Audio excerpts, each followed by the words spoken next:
Hi everyone, welcome back. We're at chapter 11 now. As promised, we'd look at the lung and kidneys moving forward a bit more in depth again.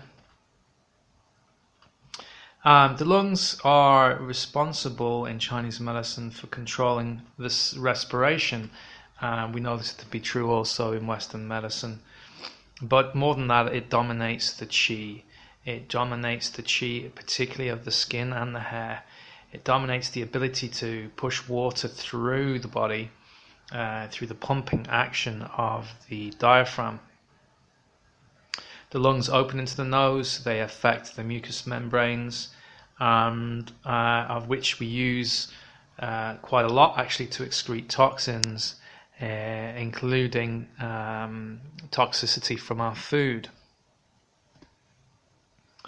More than that, lungs, they produce the Wei Qi, which is our ready brek glow. It's that hidden Qi of the immune system that prevents us from getting too many illnesses or coughs, colds or flus.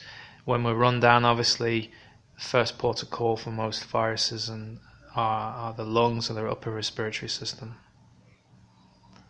The kidneys are very much linked in with the lungs. Kidneys are like a root, they help the lungs operate. They're like the battery pack for the lungs in a way. What really is important about the kidney is its ability to store essence and dominate the development of the human being. We consider, especially in this particular blog post about the truth of TCM, the kidneys are like a battery reserve. They maintain our reserves of energy. And as much as we try to do in our geriatric years is to preserve our kidneys as much as possible, to preserve specifically the kidney yang, which I liken that to the adrenal capacity. Kidneys also obviously dominate the water metabolism because of their natural action as a filtration. They receive qi from other organs, also the lungs in specifically. They also dominate the quality of the bones.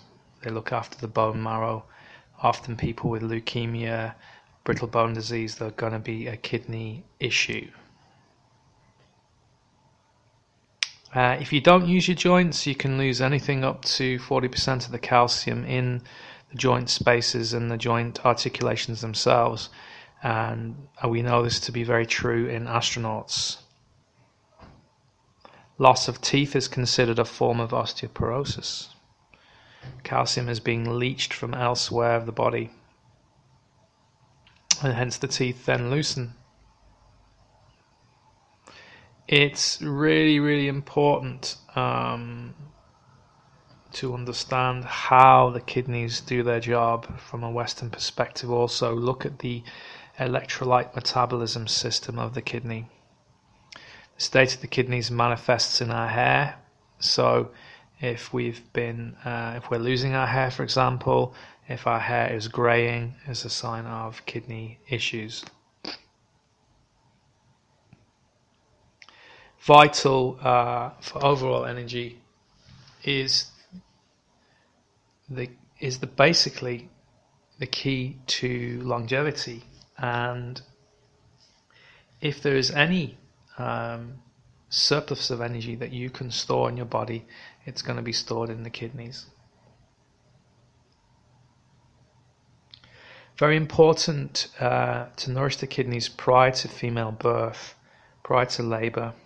And we do that through the spleen. So obviously proper nutrition, good quality nutrition is vital.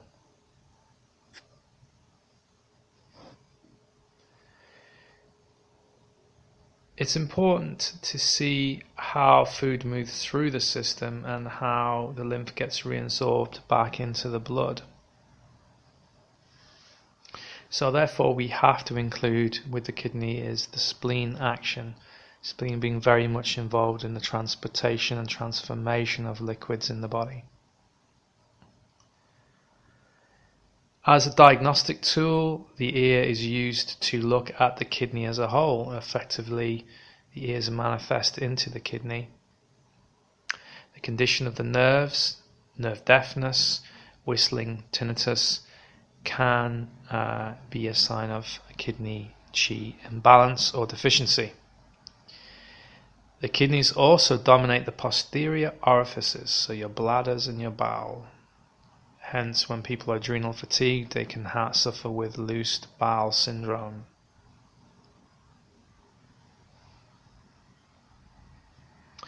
The kidneys per se carry and store the essence that has been given to you from your ancestors, and also stores energy or jing that can be depleted through excessive activities, working too hard, too much overindulgence, too much sexual relationships, or overuse of the sexual organs can deplete the jing of the kidneys.